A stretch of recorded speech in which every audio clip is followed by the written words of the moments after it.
ਕੀ ਤੇਰਾ ਨਾਮ ਬੀਬੀ? सोबिया। ਬੱਚਾ ਕਿਉਂ ਚੁੱਕੇ ਇੱਥੇ ਆਣ ਕੇ? बच्चा अगे जाके बेचनी ਕਿੱਥੋਂ ਆਈ ਹੈ? मुल्तानों। ਮਰੀਦ के ਲੈਣ ਆਈ ਹੈ? मरीज के तो काम यही करन है बच्चे ਬੱਚਾ ਚੁੱਕਣ ਆਈ? ਚੁੱਕ ਕੇ ਕੀ ਕਰਦੇ ਹੋ? बेच ਕਿੰਨੇ ਦਾ?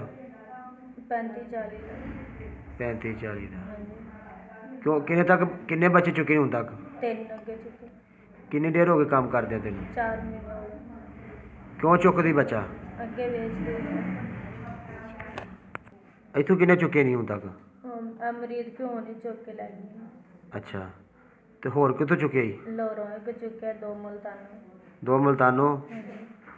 ਮਲਤਾਨੋਂ ਬੱਚਾ ਚੁੱਕੇ ਬੱਚੀਆਂ 2 बच्चियां चुके। ਤੇ ਲੋਰੋਂ एक बच्चा चुके ਕਿਹੜੀ ਜਗ੍ਹਾ ਤੋਂ? मुल्तान चुंगी का।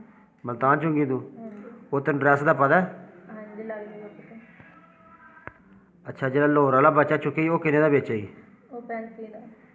35 ਦਾ। हाँ जी। ਤੇ ਜਿਹੜੀਆਂ ਮਲਤਾਨੋਂ ਕੁੜੀਆਂ ਚੁੱਕੀਆਂ ਉਹ ਕਿੰਨੇ ਦੀ ਵੇਚੀਆਂ ਸੀ? वो 50 दी।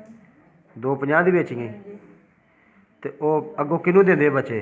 ਅੱਗੇ ਇੱਕ ਜਨਾਨੀ ਹੋ ਲੈਂਦੀ। ਜਨਾਨੀ ਲੈਂਦੀ? ਹਾਂਜੀ। ਉਹਦਾ ਪਤਾ ਹੀ ਤੈਨੂੰ? ਨਹੀਂ ਮੈਨੂੰ ਨਹੀਂ ਪਤਾ, ਮੇਰਾ ਬੰਦਾ ਲੈ ਕੇ ਜਾਂਦਾ ਅੱਗੇ। ਅੱਛਾ ਚੁੱਕਣੀ ਤੂੰ ਹੈ? ਹਾਂਜੀ।